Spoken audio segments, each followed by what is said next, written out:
a Selic, ela é uma contingência para manter ou equilibrar a inflação, poderia se dizer isso? Ela é o preço do dinheiro, né? É o custo do dinheiro. Qual é o custo que o nosso dinheiro vai ter? R$100 lá em 94, 95. Hoje, o equivalente seria ali uma compra de 12, nem R$13. Para você comprar a mesma coisa, você precisaria de quase R$800. Esse é a perda do poder de compra da nossa moeda. A inflação é isso. Ela vai corroendo esse poder de compra da nossa moeda, tirando esse valor da nossa moeda, que vai comprando cada vez menos do que comprava no começo do ano.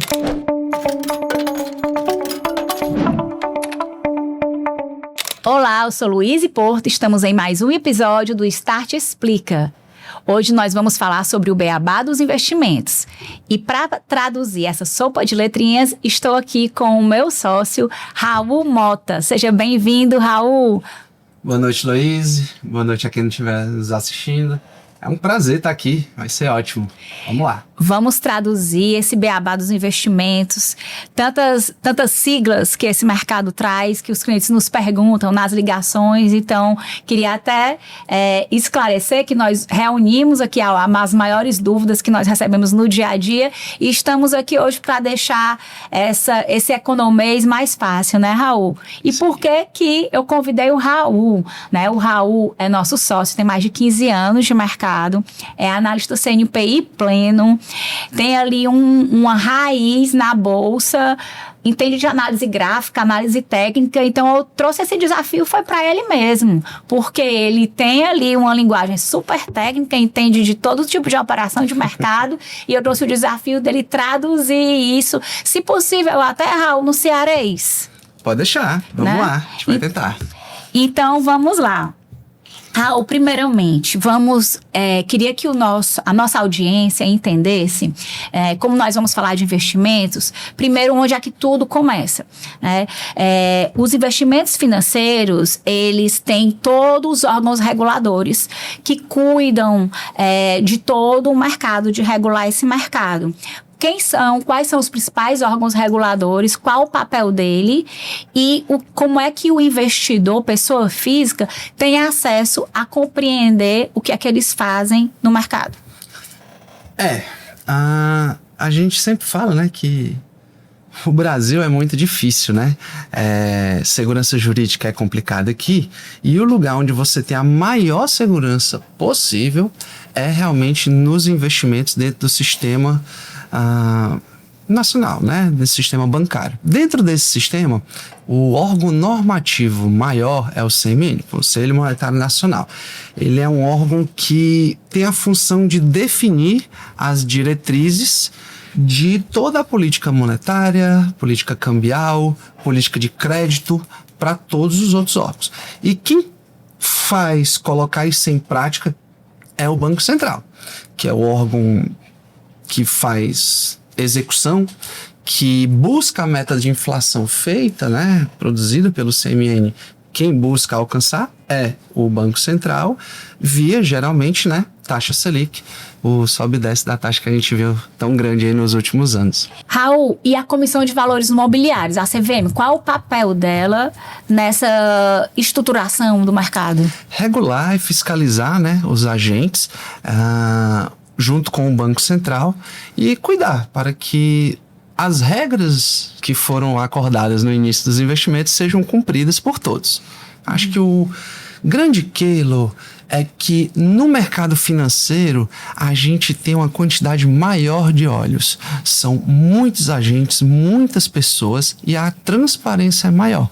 Então, não é que não dá problema, mas a chance de dar um problema é muito menor porque você tem muita gente verificando. Até dizem que a CVM ela funciona como se fosse o xerife do mercado. Ela realmente atua, né? Então, ela faz cumprir as regras e fiscaliza, né? Isso, então, é algo que é importante, até vindo aqui para a nossa audiência. A CVM ela tem um site muito interessante, com um educacional bem amplo, com apostilas sobre investimentos, com notícias de mercado. Então, ela tem uma área educacional muito importante que a gente precisa usar mais e acessar, porque são realmente as notícias já selecionadas e, digamos assim, passando um filtro, né, de tanta coisa que tem na internet. Com certeza, tanto o Banco Central também tem, e a B3. A B3 tem uma parte educacional imensa. É free, né? Todo mundo pode entrar, é de grátis, só entrar lá no site e pesquisar. Ótimo, então vamos lá. Quais são os indicadores de mercado que o investidor precisa ter mais conhecimento para poder tomar decisões de investimento? A gente muitas vezes está aqui conversando com clientes sobre as carteiras de investimentos e ele diz assim, eu quero acompanhar o CDI, a Selic. Vamos trazer aqui para a nossa audiência o que é que exatamente é a Selic e qual o papel dela na economia antes de chegar na carteira de investimentos. Eu gosto muito de começar pela inflação. E o que é a inflação? Você pediu para fazer uma analogia, eu adoro a ideia de que a inflação é a febre, a temperatura do corpo do paciente é a economia. Então, você tem aqui o caso, né, os Estados Unidos, aquela economia pujante, aquele cara que está lá na máximo na esteira e nos últimos anos teve uma inflação maior do que o esperado porque está realmente fazendo o corpo funcionar. Do outro lado, a gente tem o Brasil. O Brasil é aquele cara que está sentado aqui no cantinho na academia e ainda assim está suando, está com a febre alta, está com a inflação muito alta, tava, né? E por que não está mais? Porque o remédio, que é a Selic, que você estava perguntando, o paracetamol, né? O dipirona, o antitérmico, ele está numa dosagem muito elevada. A nossa taxa de juros passou muito tempo em 15%. A gente está agora em 14,5%, que é uma taxa elevadíssima. Eu estava vendo, né? A taxa da Rússia, que está em guerra, é menor do que a nossa. E por conta desse remédio tão elevado, nesse momento, a inflação aqui no Brasil está até contida ali na casa dos 5%, alguma coisa. A previsão, peguei até o Focus de ontem, né? Para final desse ano é de 5,09%, então basicamente 5%. Ela está segura. Mas o que acontece se a gente diminuir esse remédio, né? Essa é uma pergunta. Então, nós estamos atualmente no Brasil com a Selic, que é a taxa básica de juros, ela veio aumentando ali para tentar conter a inflação. Então, vamos dizer que a Selic, ela é uma contingência para manter ou equilibrar a inflação, poderia-se dizer isso? Ela é o preço do dinheiro, né? É o custo do dinheiro. Qual é o custo que o nosso dinheiro vai ter? E aí é importante a gente lembrar, nem todo mundo estuda, eu estava vivo, né? Mas quando o real foi lançado, né? Acho que o salário mínimo no ano seguinte era R$100, alguma coisa do tipo. Os valores eram muito baixos. E se você pegar R$100 lá em 94, 95, hoje o equivalente seria ali uma compra de 12, nem R$13. Para você comprar a mesma coisa, você precisaria de quase R$800. Esse é a perda do poder de compra da nossa moeda. E a inflação é isso. Ela vai corroendo esse poder de compra da nossa moeda, tirando esse valor da nossa moeda, que vai comprando cada vez menos do que comprava no começo do ano.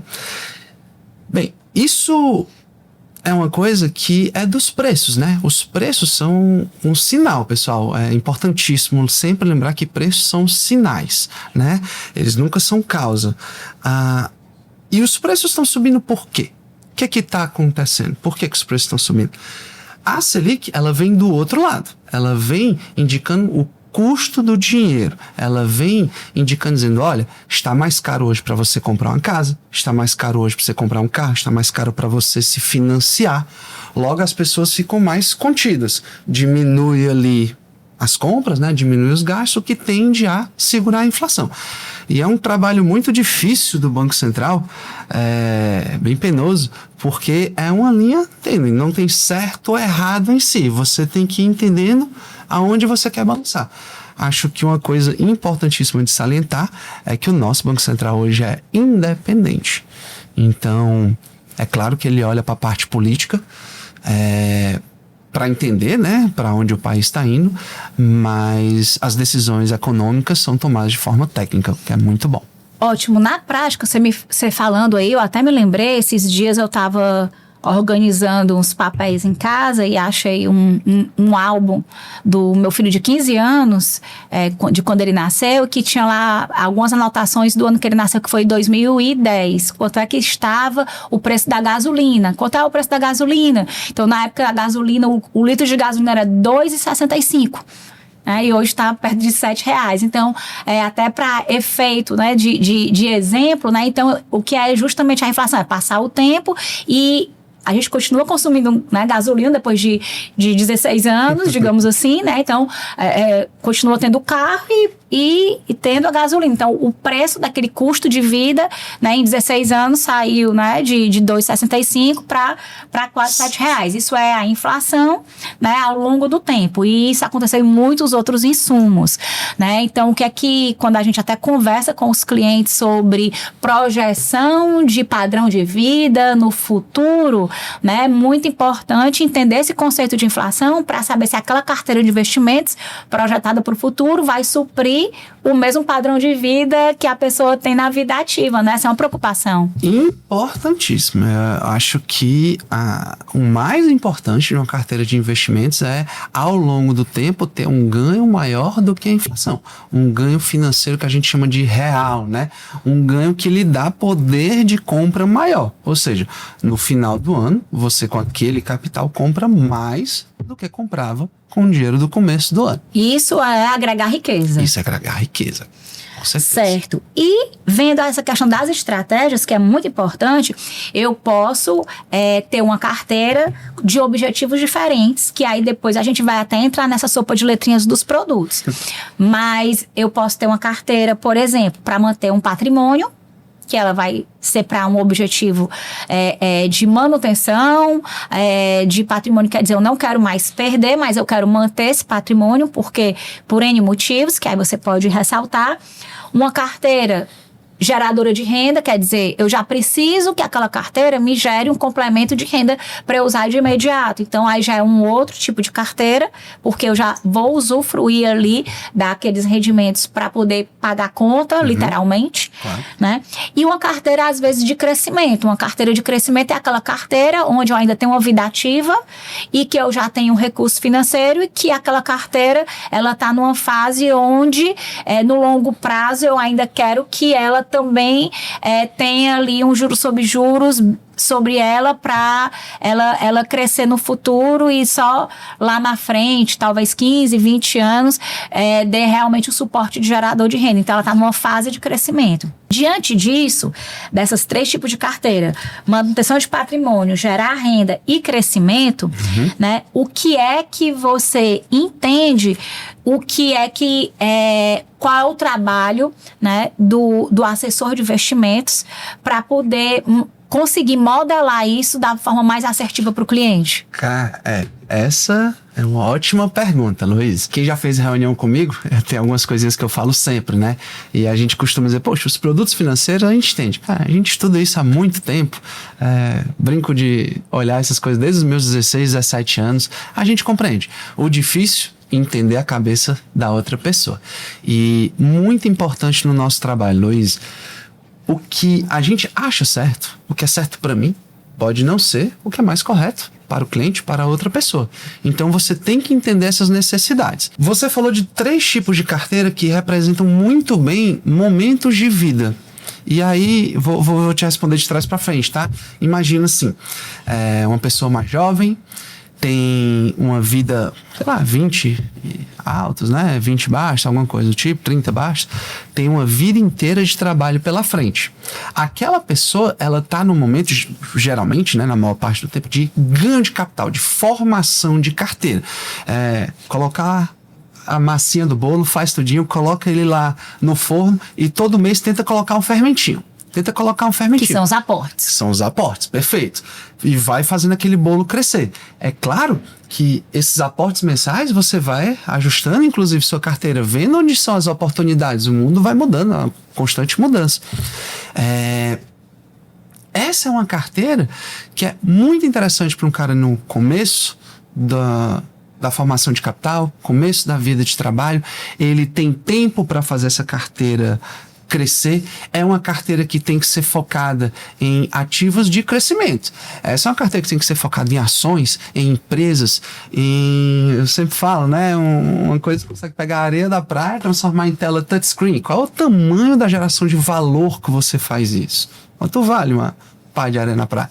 Quanto vale uma tela de um telefone? Na verdade? Aí tem que ter uma visão de futuro muito, e muito longa, né? comigo que demora. Demora. Então, quando a gente está na carteira de ganho de capital, é uma carteira que ela exige mais tempo.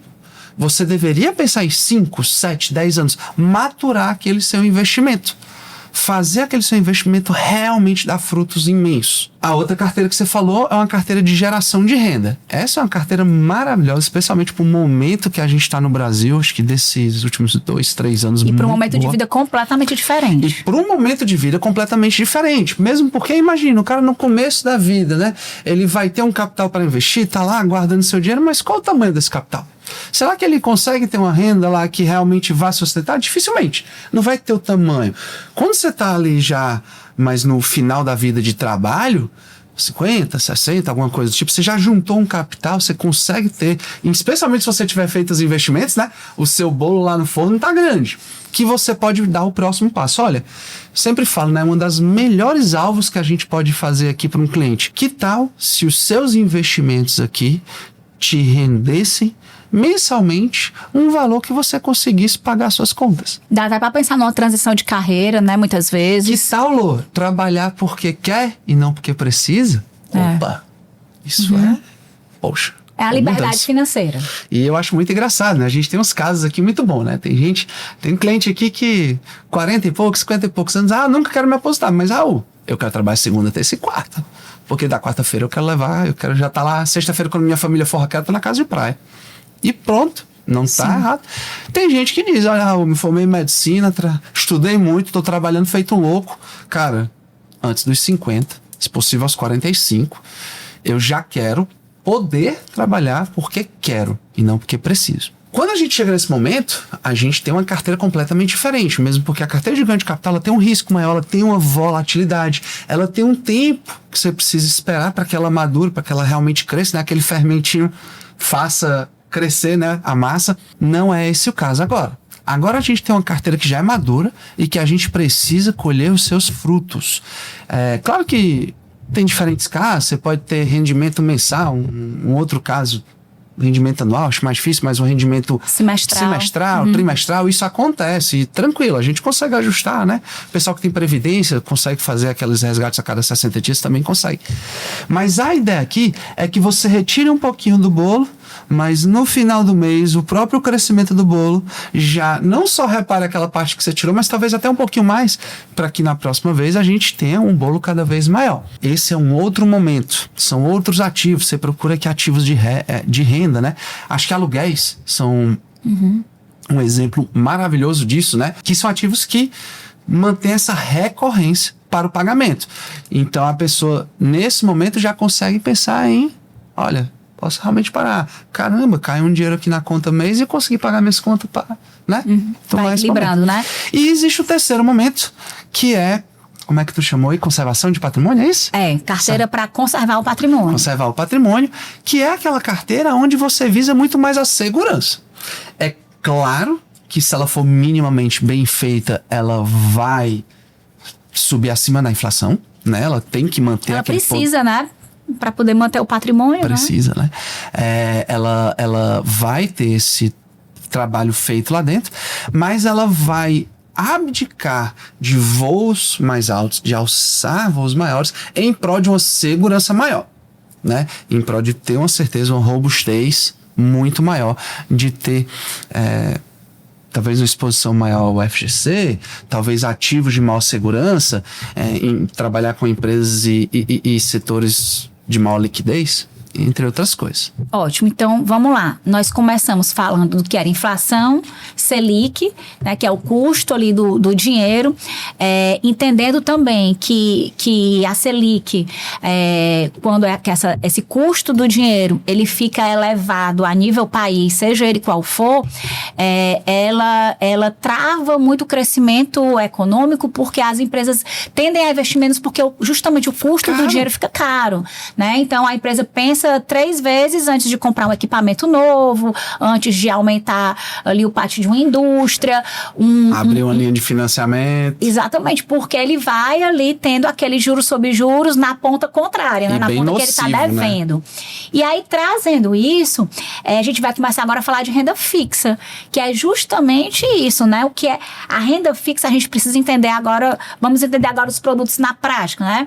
Para montar cada tipo de carteira dessa, que tem uma tese, que tem um objetivo, eu vou precisar de produtos. Né? O produto, ele é a ferramenta, ele é o veículo que vai me fazer montar uma carteira, seja de crescimento, seja de manutenção ou seja de renda. Então, para traçar esses objetivos, eu vou precisar incluir dentro dessa carteira, desse portfólio de investimentos, produtos, e eu preciso entender esses produtos. E é muito importante sempre perguntar, sempre entender para depois escolher. Claro. Né? Então, vamos lá, até passando aqui para a nossa audiência. Tenho ali um diagnóstico onde eu preciso e identifiquei que eu preciso montar uma carteira que vai ter uma... Vamos pegar aqui que a gente tem bastante. Geração de renda, tá? Então, vai ser uma carteira que vai ter bastante renda fixa, certo? Qual é o conceito básico de renda fixa, Raul? Vamos lá, né? Trazendo pro básico, renda fixa é algo que quando você entra, que você começa a investir, você sabe o que esperar de retorno. Você sabe qual é o retorno esperado. Renda variável é algo que quando você entra para investir, você não sabe qual será o retorno. Mas o que eu quero perguntar, o conceito de renda fixa, o que é que ela é na natureza? Aqui no Brasil, dívida. Né? Pronto, a gente pode colocar a renda fixa como sendo dívida. A natureza da renda fixa, seja ela qual for, é dívida.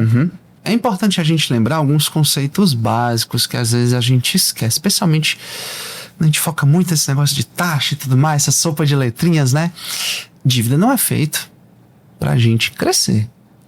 Supostamente nós não somos banco nem agiota, né? Então, concorda comigo que é limitante, né? É limitador.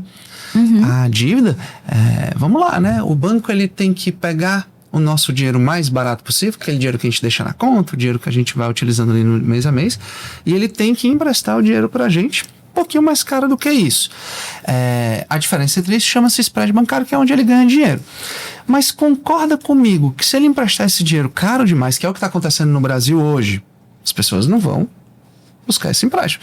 A empresa tem que pensar 20 vezes antes, porque qual o retorno que ela tem que ter para pegar um dinheiro... Selic a 15%, né? Para pegar um dinheiro a 12, a 15, a 20. Mas eu tenho um belo de uma linha de crédito subsidiada. Beleza, 8, 10. Você vai fazer o quê? O retorno tem que valer muito a pena, Qual né? retorno você vai ter com isso? A gente tem que lembrar que são investimentos PJ, tem impostos mais altos também. Então, é importante. Do outro lado, a gente tem os tipos de dívida, né, Luiz? E com certeza podem ser classificadas por níveis de risco.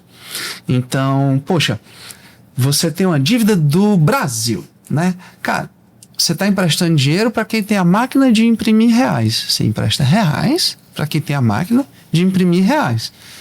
Acho que não dá para ter um risco menor do que esse, né? A gente chama de risco soberano. Ok, depois disso a gente tem ali as dívidas... Certo, mas só dando uma pausa. Claro. Qual é que é esse produto?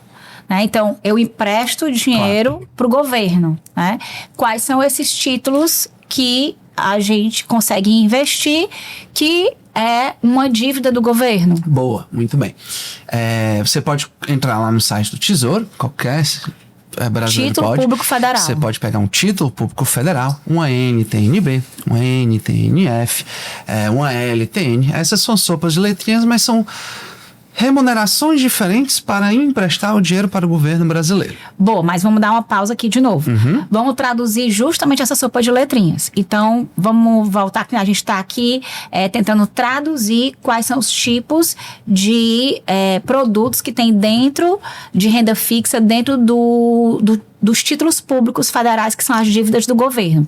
Então, na hora que eu escolho um título, né? O título soberano seria qual? Exatamente Então, aquele que eu invisto, que eu não tenho risco. Eu vou trazer aqui alguns exemplos, né? Tudo tem algum tipo de risco. É claro que a gente está falando do menor risco possível aqui, né?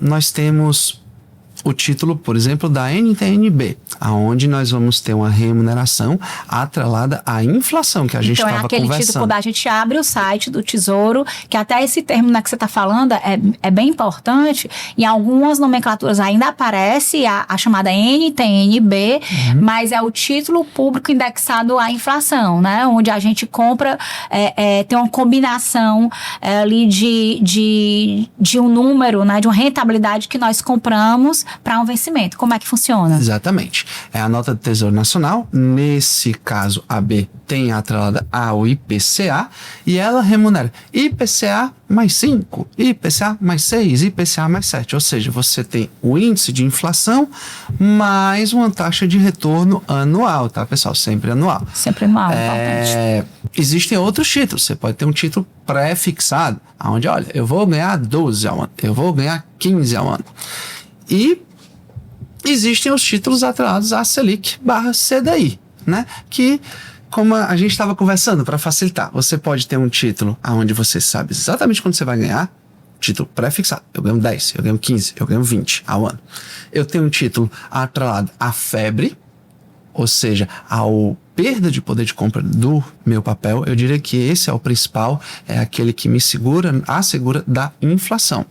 E eu tenho os títulos atrelados ao remédio, que são os títulos atrelados à Selic/CDI, que inclusive são os que estão com a rentabilidade mais forte nos últimos anos, devido a essa Selic tão alta que a gente tem.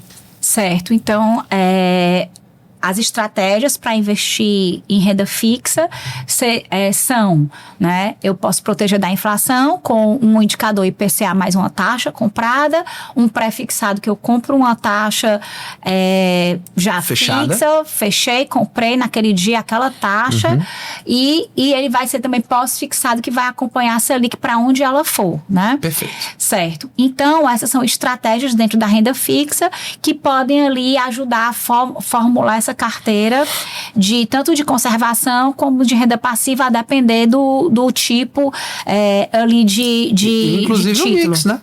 Você pode ter um pouquinho de cada, né? Vai depender da necessidade de cada um. Então, vendo que renda fixa é uma dívida, então o governo emite dívida e aí eu participo disso investindo no Tesouro, né?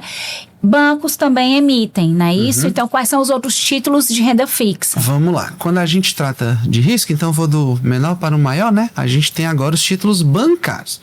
E aí, eu gosto de ser prático, né? Banco, ele tem aquele capital que a gente deixa lá. Banco, ele trabalha com um dinheiro que não é dele. Todos os bancos têm um problema de descasamento de prazo. Presta dinheiro no curto prazo para receber no longo prazo.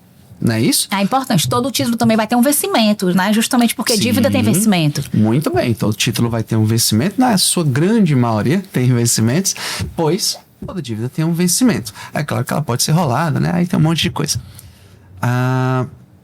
Esqueci onde eu estava. A gente estava lá no CDB, porque o banco empresta. Tá. Os títulos dos bancos. Obrigado.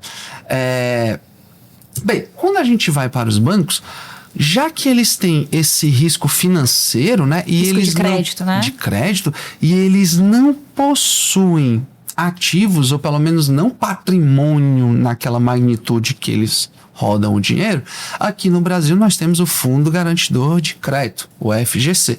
Acho que depois dos acontecimentos aí dos últimos meses está todo mundo bem por dentro, mas ele é um fundo que existe para garantir aquelas operações, aquelas dívidas, aquelos ativos que a gente está comprando dos bancos aqui no Brasil, e ele tem um limite, tá, Luiz? É 250 mil por CPF CNPJ e ilimitado a 1 milhão por investidor. Isso daí por instituição, tá certo? Importante então, pessoal, se eu empresto dinheiro para o país, eu estou emprestando dinheiro com o risco da pessoa que tem a máquina de imprimir. Subo essa régua e vou para os bancos, né? Instituições que são muito bem auditadas, que trabalham com dinheiro, então deveriam saber muito bem o que fazer com aquilo, e que ganham dinheiro emprestando o nosso dinheiro, que elas estão pegando barato, e se elas estão pagando uma taxa pra gente, Lô, é porque elas estão emprestando uma taxa maior, não é verdade? E tem o risco ali que ele tenta ali administrar, né? Agora é importante isso que você falou, até para ficar bem claro, o Fundo Garantidor de Crédito é 250 mil por CPF, por instituição, limitado a um valor de R$1 milhão, quando junta tudo, né? Perfeito. Limitado a um valor de R$1 milhão. Então vamos lá. Tenho 5 CDBs de 5 bancos diferentes, R$200 mil em cada um. Tudo certinho. Você tá dentro. Claro que quando tiver os rendimentos nos próximos dias, vai ultrapassar. Se acontecer todos ao mesmo tempo, aí o limite é R$1 milhão. Claro que tem uma burocraciazinha, mas é isso aí, você tá dentro. Certo. Se você tem 2 CDBs, um de 400 mil de uma instituição, outro de 200 mil de outra instituição, infelizmente, esses 150 a mais da primeira instituição não está coberto. Certo, tá então bom? É importante também... Mesmo estando abaixo do R$1 milhão de total. É importante a gente entender, os títulos públicos federais tem a garantia ali do governo, os CDBs a gente pode navegar até esses limites de seguros através do FGC e também nós temos ali a dívida emitida por empresas, que são os créditos privados, que para fechar esse nosso bloco de renda fixa, é importante a gente ressaltar que o crédito privado é emissão de empresas, né? Então, empresas podem emitir ações e ela pode também emitir dívidas. Como é que funciona, Raul? Ela emite, acho que o caso mais fácil é uma debênture, né? Onde ela capta dinheiro, emite uma dívida de investidores, aplica no seu negócio, tem uma rentabilidade supostamente maior do que a rentabilidade que ela está pagando e remunera os seus investidores para isso. E aí, Luiz, já dá para perceber que o risco aqui é maior, não é verdade? Pois você depende do resultado daquela empresa. Então, nesse caso aqui, a gente elevou a régua de risco e é importantíssimo nos créditos privados você observar quais são os colaterais, né? Quais são os ativos que a empresa vai dar de garantia para aquelas operações. Existem vários exemplos, tá? Pode ser maquinário, pode ser terra, prédio, pode ser uma patente, pode ser a alienação de uma conta fiduciária que tem valores lá. Cada emissão tem ali as suas garantias. E aí é um estudo que a gente, junto com o pessoal de análise da XP, faz, que é a parte mão na massa, né? E é importante ressaltar, como você colocou, que aí o risco é da empresa, né? Então, o crédito privado, ele não conta com o fundo garantidor de crédito porque ele não é uma emissão bancária, né? Então, o negócio é a empresa, o risco é da própria empresa. Exatamente. E como a gente sabe que os bancos são auditados, né? Tem ali um nível de auditoria maior, aí nem todas as empresas têm isso, na verdade. E até aproveitando ali o gancho, é bem importante ressaltar que o gerenciamento de risco já tem outra métrica. Qual é a melhor métrica para você gerenciar? Se eu tenho um crédito privado, se eu tenho a oportunidade de investir em renda fixa através de emissão de empresas, com talvez taxas melhores, que precisa compensar o risco-retorno, logicamente, porque senão a gente não vai para um investimento mais arriscado. Qual é a métrica de risco que o investidor precisa estar atento ao inserir esse tipo de investimento na carteira dele? Luiz, a gente costuma falar assim, né? Eu não corro um pouco mais de risco para ganhar um pouco mais. Eu fico onde eu tô. Eu só corro um pouco mais de risco se eu ganhar muito mais. Não pode ser proporcional. Então, primeira coisa, né? As empresas têm sim que pagar taxas maiores, o risco é maior. E a gente tem que buscar segurança. Quais são os colaterais, né? Como a gente chama, quais são os ativos que essa emissão está nos dando como garantia. Será que é o prédio da empresa? Será que essa garantia é num valor que dá para segurar a emissão ou não? Então, existem emissões que o valor é X e a garantia é 5X. Ok, essa garantia é firme? Ela é o quê? Ela é uma garantia que ela pode ir embora, né? Pode ser alguma coisa em outra moeda aí mais fraca? Ou não? É maquinário? É terra? Dinheiro mesmo que você tem em conta, é uma licitação, são negócios, são prédios, são ativos, são carros, por exemplo, né? São ativos circulantes, seria o caso, patrimônio da empresa. Isso é o que tem que ser analisado. Mas vindo aqui bem pro beabá, que eu quero lhe puxar mais agora, né? A gente sabe que tem todos esses contratos e tudo, mas o investidor, na hora que ele abre ali a plataforma dele, ele não vai ter tantas informações assim. Né? A gente faz logicamente esse filtro ali para eles, mas qual é a forma como eu insiro um ativo desse na carteira e que já assim, no bate-pronto, né? No bate-pronto. Eu acho que aí é o rate, né? Qual é o rate e também o que eu posso... qual é a dose recomendada, entendeu? Assim, em cima, eu tenho uma taxa muito boa e dá vontade de colocar muito dinheiro. Não. Como é que tem que fazer? Porque às vezes, a taxa tá muito boa, vamos fazer mais nesse e tudo. E aí, às vezes, essa questão dessa disciplina, ela é muito importante até para poder equilibrar ali os ânimos. Luiz, acho que a primeira coisa que o investidor tem que perguntar é por quê, né? Por que a taxa está tão boa? Por que ela está pagando mais que os outros? Qual é que é a diferença? Qual o catch, né? Qual que é a cilada que a gente tem aqui? Entender por que está tão diferente. Então, a primeira coisa, acho que é isso, né? Qualquer coisa, como é que é? Esmola é muito, cego, desconfia, né? A gente tem que prestar atenção. A segunda coisa, acho que as agências de rating ajudam muito nessa questão, né? E aí você tem geralmente as Big Four, que são agências de auditoria, que verificam a qualidade das informações geradas por aquela empresa e também os seus balanços, etc., para saber se a rating é AAA, AA, B, né? E isso daí é uma métrica de risco muito pertinente, muito boa. Não é 100% a prova de erros, mas com certeza ajuda demais. Nesse bate-pronto, né? Nesse bate-pronto, porque você já consegue entender um pouco. Poxa, eu tenho uma empresa aqui que é AAA, que é auditada há 10, há 20, há 40 anos. Empresa que dá lucro. E eu tenho um outro papel que paga o dobro de uma empresa que não tem auditoria, que eu nunca ouvi falar, que eu não sei quem é. Será que vale a pena? Acho que não. E acompanhar os balanços é importante porque também o cenário muda muito, o que a gente até tá vendo muito recente, né? Com esses episódios aí de crédito privado, que vem muito do que o começo que a gente tá conversando, né? Então a gente saiu ali no pós-pandemia de uma Selic de média aí 3%, né, onde na pós-pandemia muitas empresas foram inclusive incentivadas a tomar crédito com CDI, mas alguma coisa, não tinha essa expectativa de aumentar, pegou ali um crédito, até aproveitando ali o retorno da economia para crescimento, e de repente a Selic na cara ali em 5 anos, né, saiu de 3 para 15, aquela alavancagem da governança da empresa que era X, foi para 4X, né, 2X, e realmente ali a empresa precisa dar muito resultado para superar essa alavancagem, né? Então fica difícil, quando a taxa de juros sobe muito, acompanhar essa dívida. Então tem que continuar acompanhando os balanços da empresa, né? O Brasil não é para amadores, né? E eu acho que a pandemia, Luiz, veio realmente para testar todas as ideias aí, né, econômicas que a gente tinha. E no caso do Brasil, você falou muito bem, né? Existe um efeito rebote, né? A gente chama de elástico, onde acredito eu que erroneamente a gente desceu a Selic muito mais do que deveria. É claro que naquele momento estava todo mundo sem saber como ia ser o mundo, né? O mundo todo estava com outro cenário, né? Claro. E por conta disso, a gente teve uma demanda muito maior do que alguns esperavam, né? Acho que nem todo mundo, porque deu para ver o quão barato ficou o dinheiro, não era Brasil, né? Por conta disso, teve que deixar o dinheiro muito mais caro. Agora a gente está com a Selic muito mais alta, restritiva, por mais tempo do que deveria. A gente está vivendo contrações econômicas sozinho. O mundo tá, da pandemia para cá, tá deslanchando aí.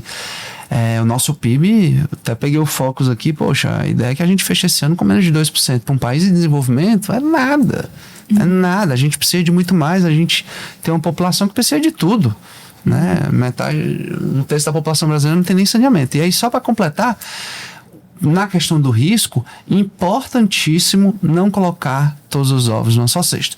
Então, especialmente quando você fala de crédito privado, que dentro dos ativos de renda fixa com risco é aquele que está geralmente no mais alto nível da prateleira. Eu não posso correr o risco de que, se alguém derruba a minha cesta, né, vem uma fraude, alguma coisa acontece, eu perca talvez ali anos de preparação que eu tinha para minha aposentadoria. Então, o que é que você faz?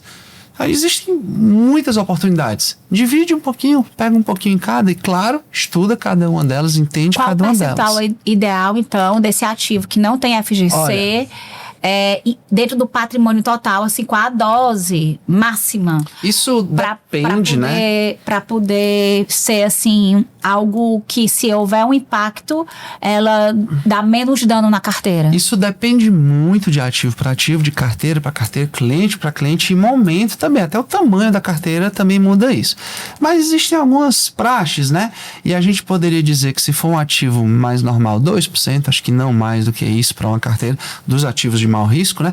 E se for um ativo de maior risco e bem volátil, aí eu acho que 1%, né, Lô? Pronto. Não mais do que isso. Então, entre 1% e 2% é uma coisa para ficar monitorando, né? Sim, e aí definir, né? Definir. É importantíssimo o trabalho do assessor nesse momento de definição. Qual é o percentual máximo de risco que eu tenho que ter na minha carteira? E dentro desse percentual, quanto que eu tenho que ter dos riscos maiores, né? E quanto que eu tenho que ter daqueles riscos que vão me dar ganho de capital, que são maiores, e quanto que eu tenho que ter daqueles de... E é interessante porque tem que ficar sendo revisado, porque vai tendo a rentabilidade e ele vai aumentando, né? Pode ter algum resgate, aquilo ali também ficar desalinhado, então a revisão é muito... É um organismo vivo, né? Então, assim, imagina que não só isso, não só a rentabilidade, existem aportes, necessidades dos clientes que vão para lá e para cá. E um aqui, acho que até que acontece mais, a mudança de vida do cliente. E a gente passa muito por isso. O cara que sai daquela carteira de ganho de capital para uma carteira de renda. O senhor que sai de uma carteira de renda para uma carteira de maior segurança e conservadorismo. Isso acontece. Sem falar, Luiz, que... Olha, ainda vou lançar um livro sobre isso, mas existe um desenvolvimento do cliente nos primeiros 2 anos, aonde a gente vai se encontrando um pouco mais. E você, assim como eu, já viu vários casos de clientes que chegam aqui muito agressivos e que nas respostas e nas perguntas a gente faz aquele diagnóstico para entender, né? Cada vez mais os clientes, eles saem muito agressivos e que aos pouquinhos a gente vai ali botando o pezinho, a gente vai percebendo que não. É um cliente conservador e a gente vai conversando e entendendo e no final a gente vê, assim como tem o contrário também, daquele cara que é super conservador, que não quer perder tudo, mas que tem alvos e uma ideia de investimento e logicamente um alicerce por trás econômico que permite ele a ser mais agressivo do que ele pensava e que é o certo, e a gente tem que conversar para moldar isso, os investimentos. É uma jornada educacional constante também. E de mão dadas, né? Eu falo que a gente verdade. pega aqui e uma vez que, você aceitou isso no cliente, então a gente casou. Vamos junto aqui, para o bem ou para o mal, a gente vai rir junto, a gente vai chorar junto, a gente vai resolver junto. Não faço nada sozinho, preciso de você, preciso entender. Geralmente falo, né? Quanto mais informação, melhor, então fale. E na nossa profissão, acho uma coisa tão legal que eu tomei para mim nos últimos 4, 5 anos, que é os 3 sims, né? Que é garantir que aquela ideia do que eu entendi, que você tá, aquela mensagem que você me passou, foi realmente o que eu entendi. Então, muito parecido com o que os bons garçons fazem, né? Você repete a ordem para saber se entendeu corretinho mesmo, se a mensagem foi recebida do jeito que ela foi emitida. Então a gente sempre pergunta novamente, é isso mesmo? Tem certeza? É assim assado, desse jeito. Deixa eu falar para o outro lado só para ter certeza. E a gente consegue ir navegando, encontrando o que é mais... O planejamento financeiro traz uma clareza, né? Para poder até montar e modelar essa carteira. Difícil até sem. Então, é verdade, difícil é ficar sem o planejamento. Então, imagina, é importante... se você... Desculpa te cortar, mas imagina se você não tem um planejamento. O que é um planejamento? É uma carta de navegação, é saber para onde é que eu vou.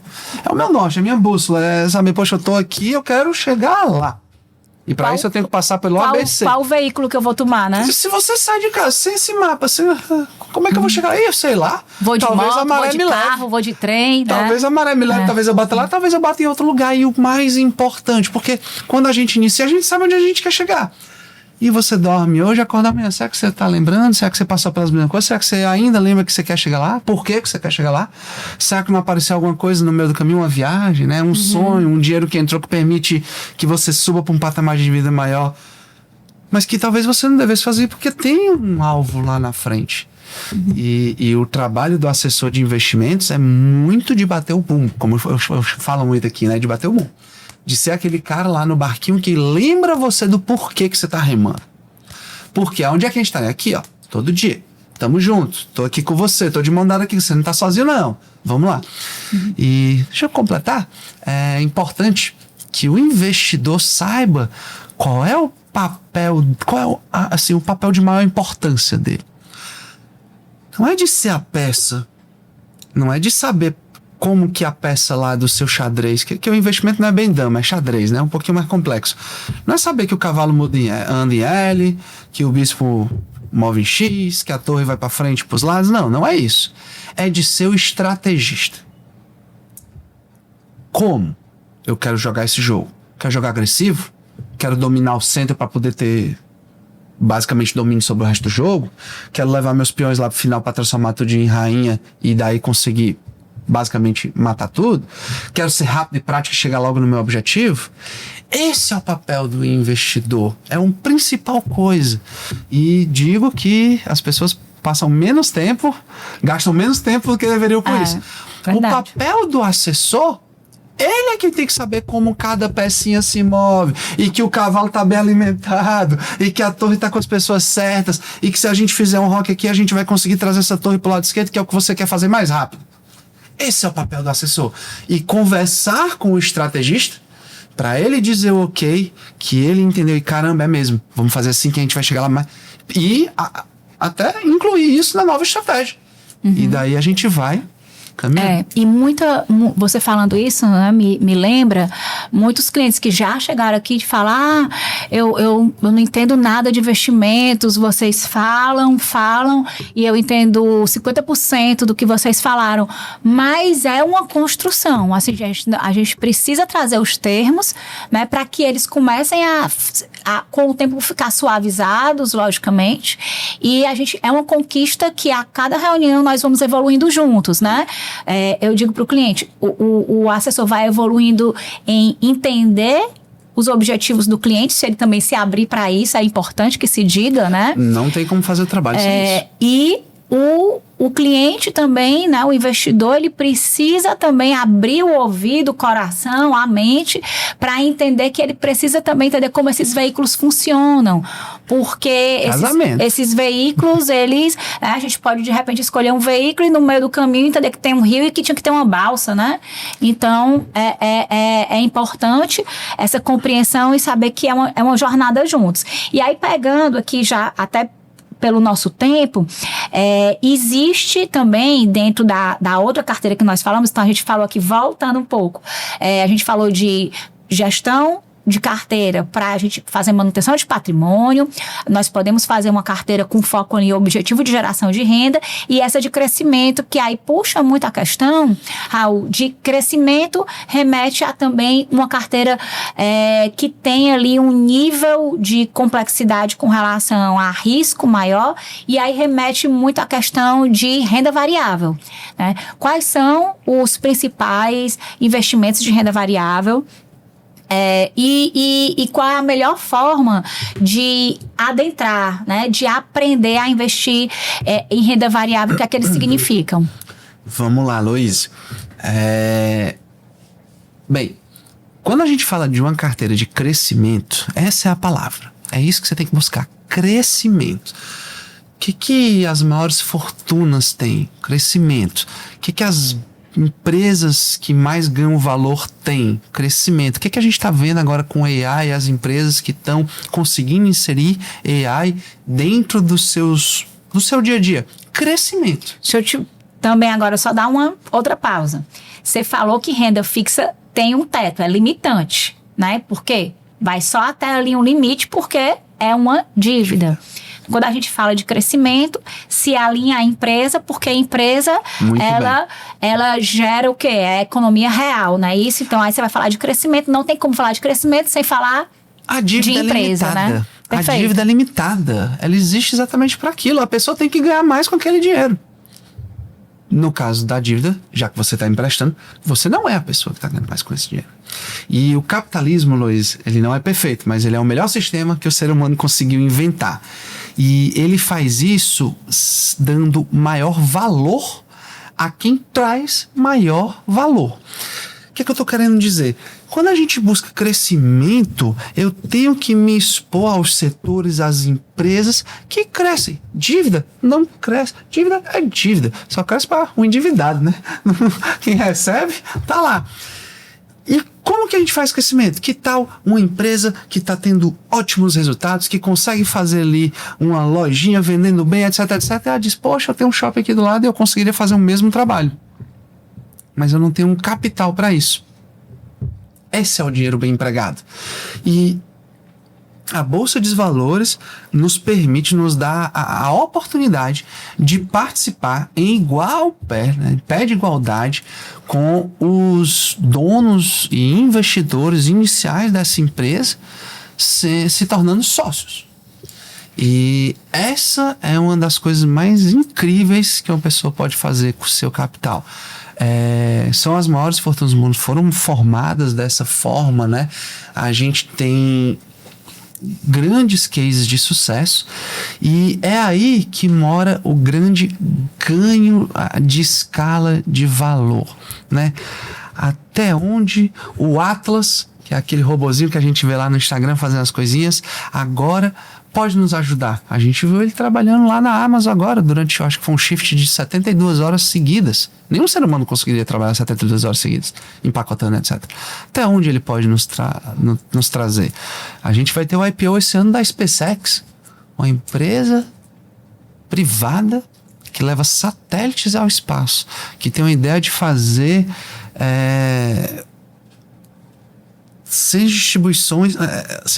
data centers, espaciais. Cara, até onde isso pode nos levar? Isso são empresas que crescem. Isso daí é onde está os grandes ganhos. Por que você acha que o brasileiro, ele muitas vezes chega aqui pra gente falar, eu sou muito conservador, eu quero investir só em renda fixa, né? Então a pessoa se considera conservadora e tá investindo em dívida dos outros, né? E isso, acha que isso é ser conservador, né? E é engraçado quando a gente fala de riscos, né, Luiz? Poxa, eu lembro, acho que foi ano passado, a gente tinha uma dívida aqui da Apple. Mas a Apple tinha mais caixa investido do que ela tinha em dívidas emitidas. Então se ela tirar o dinheiro do banco, ela consegue pagar tudo que ela deve. Qual é arriscado? Qual o nível de risco? Sim. É mais arriscado que emprestar dinheiro para o governo brasileiro? Claro, o governo brasileiro tem lá a máquina de imprimir reais. Mas com mais. Sim. Não é verdade? Então, essa questão de investir em empresas, que é investir em ações, que hoje, inclusive, a gente até pela plataforma não tem limitação de investir em empresas brasileiras, empresas americanas, então tá bem suave, digamos assim, de conseguir fazer essa diversificação, né? Bem fluido, né? Bem fácil. Investir, então, em empresas para qual perfil de investimento e qual o objetivo? Acho que em algum grau todos deveriam investir em empresa. Mas é claro que aquela pessoa que está um pouco mais, que tem um pouco mais de idade, já está um pouco mais no final da vida, e que tem uma carteira mais conservadora e mais focada em segurança, deveria ter patamares bem reduzidos. Tá certo? Qual foi a outra pergunta que você fez? E o perfil? E o perfil, né? Com certeza, para ter uma exposição maior em ações especialmente, você tem que ter um perfil agressivo, né? Você tem que ter um perfil de entender que vai ter volatilidade, sobe, desce e o valor da conta lá muda, e não só por competência da empresa. Às vezes você tem um cenário político que muda alguma coisa. A gente teve uma guerra agora que trouxe uma loucura aí no petróleo que mudou, né? E você tem essa volatilidade no meio do caminho. Você tem que ter esse sangue de barata para aguentar um pouquinho. E concorda comigo que na hora que você tem uma exposição financeira do tamanho mais correto, isso te ajuda a aguentar essa volatilidade? Por quê? Porque você tem na reta um valor que você... não, é tranquilo. Essa é uma diminuição, um aumento de patrimônio. Que ninguém reclama quando sobe, né? Volatilidade sai ruim para baixo. É verdade. Essa é uma diminuição de patrimônio, essa é uma volatilidade que não, tá tranquilo, está bom pro tamanho do meu patrimônio. Certo.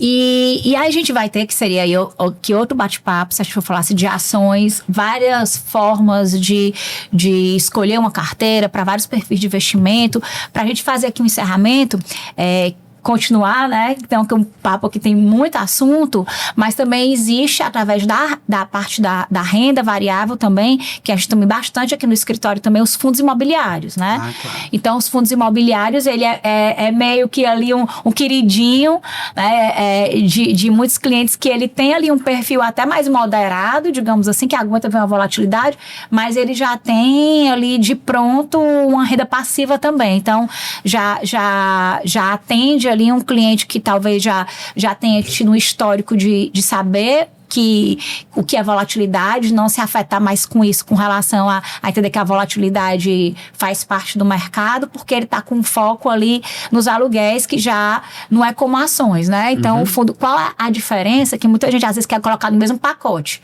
né? Ações e fundo imobiliário, porque você negocia ali na B3 e acha que é a mesma coisa. Então, traz pra gente a diferença e o que um agrega pro outro ali para o investidor. Né? Isso, o alvo de cada um. Beleza.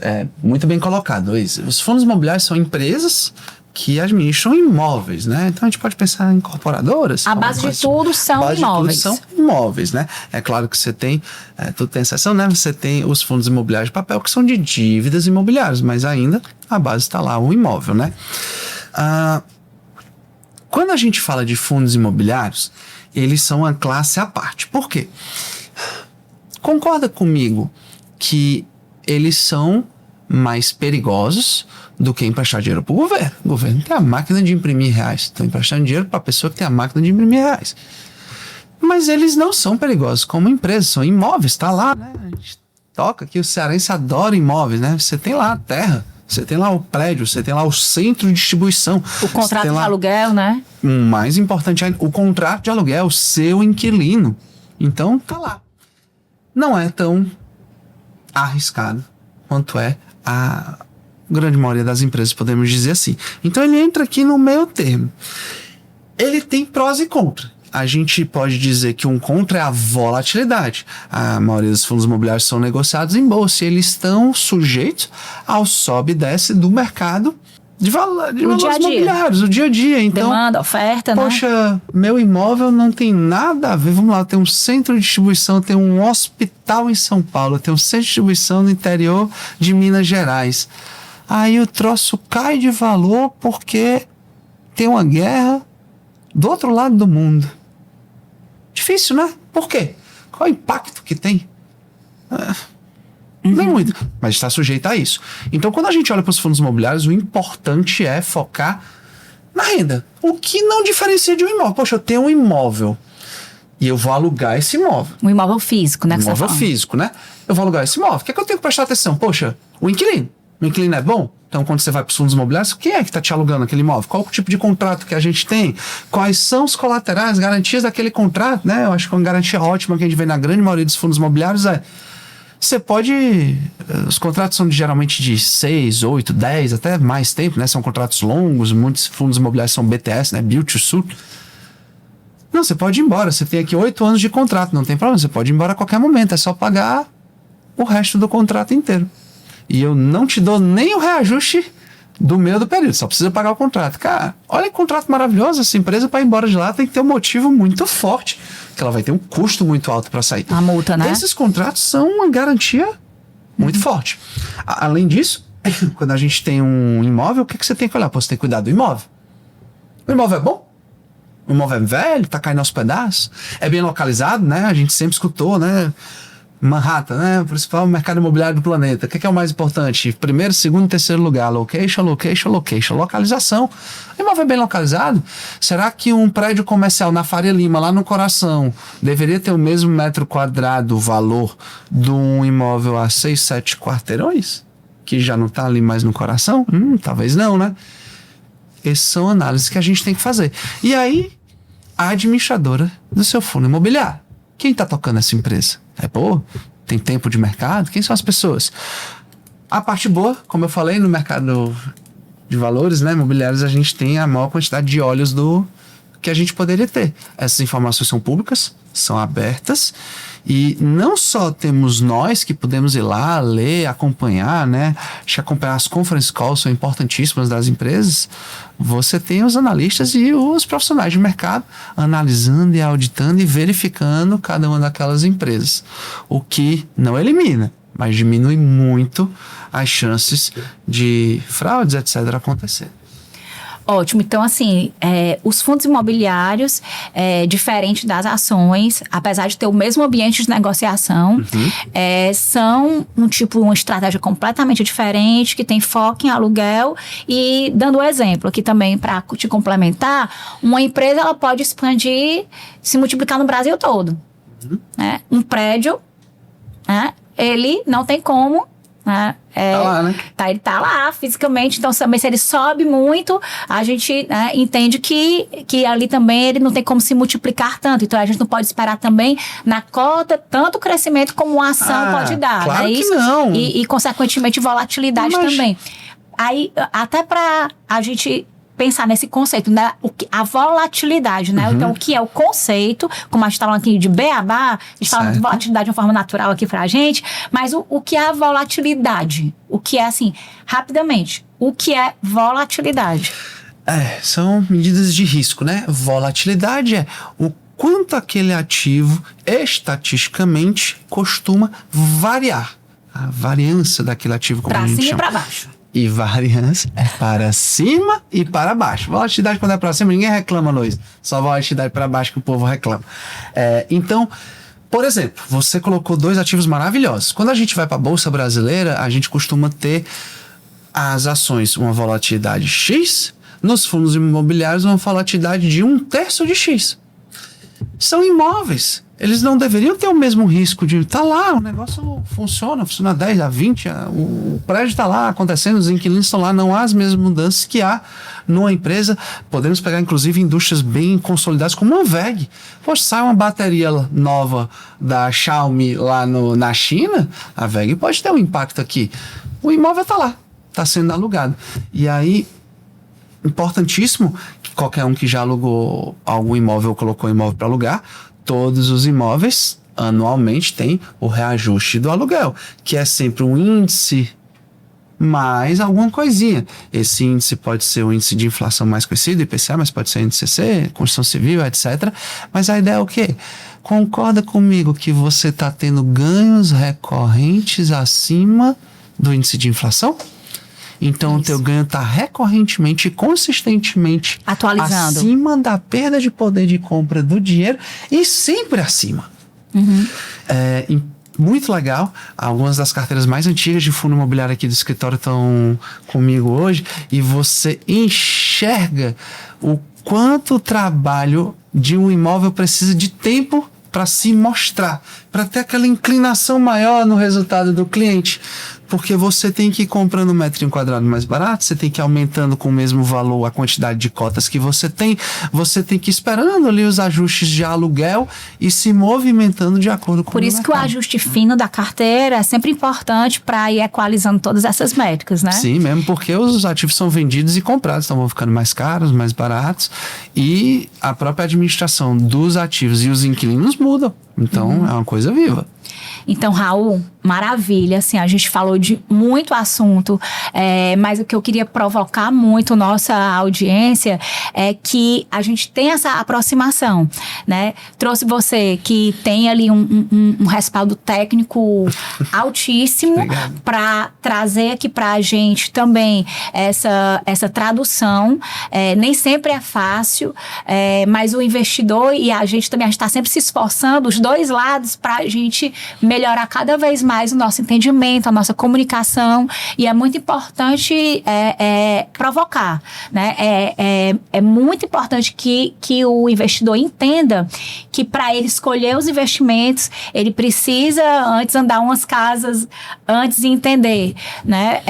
Perguntar precisa também responder, porque a gente também tem perguntas a fazer, né, pro investidor. Com certeza, tem que entender. E entender, os dois lados entendendo o objetivo, entendendo o investidor também entendendo como funciona toda essa sopa de letrinhas e também não se cobrar tanto. Eu só vou começar a fazer quando eu entender plenamente. É uma construção com uma jornada que a gente vai fazendo junto, e que no final a gente vai fazendo escolhas, e escolhas sempre embasadas, né? É sempre importante ressaltar. Luiz, com certeza é importante iniciar. E aí, como a gente inicia nos treinos físicos ou numa dieta, você tem que ter um acompanhamento profissional. Como eu falei antes, é importantíssimo que o investidor faça aquela estratégia. Como funciona? Cara, procura um assessor de investimento, procura uma assessoria, vem aqui para a Start, porque é conversando e entendendo, poxa, eu vou dar esse passo. E o que é que isso vai significar lá na frente? Qual que é o segundo, terceiro e quarto passo que eu vou ter que dar? Aonde que eu tô agora? Aonde que eu quero chegar? Será que o caminho mais certo para mim é aquele rápido, esburacado, mas que vai chegar lá? Ou será que não é aquele talvez um pouco mais lento, mas com uma pista mais pavimentada, mais tranquilinha? Tem que ser ajustado, tem que ser conversado. Não é uma coisa que você faz uma vez e acaba. Não é tão simplório também. Não é tão simplório. E muitas vezes até o investidor não sabe qual é qual é o alvo que ele tem. Aí isso tem que ser traçado junto. As nossas vidas vão evoluindo, né? As pessoas casam, têm filhos, vão envelhecendo, vão morando em outros países, vão tendo outras metas e objetivos. E a gente tem que ir ajustando.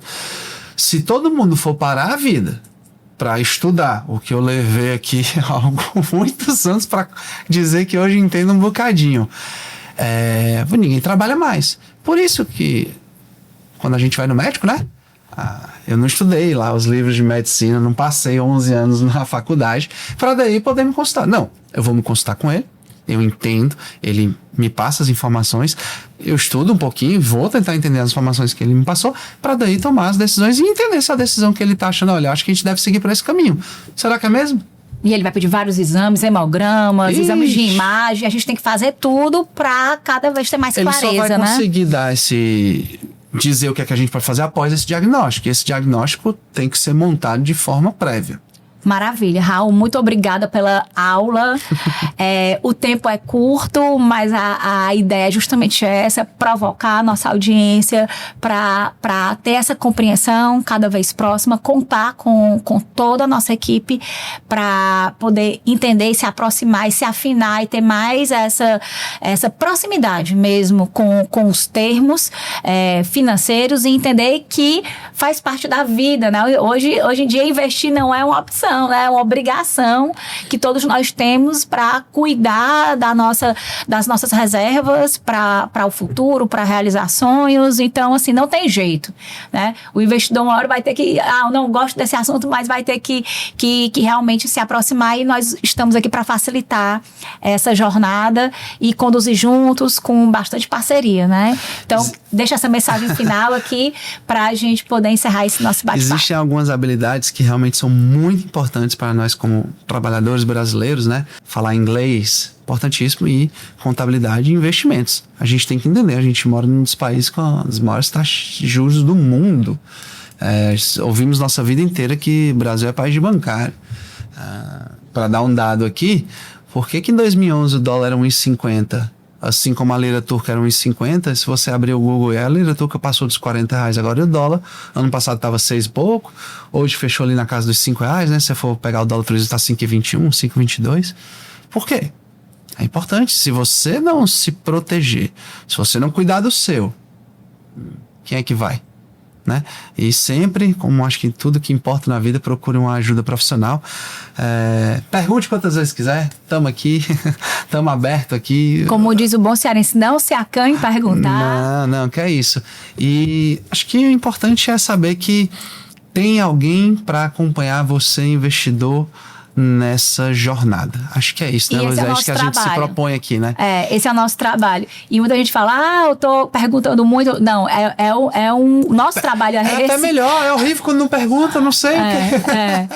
É o zelo, né, que nós temos e estamos juntos nesse aprendizado. É isso aí. Então, muito obrigada, Raul. Obrigado você pela oportunidade. Até a próxima. E eu espero realmente que a gente tenha essas conversas mais vezes, porque o assunto é muito grande.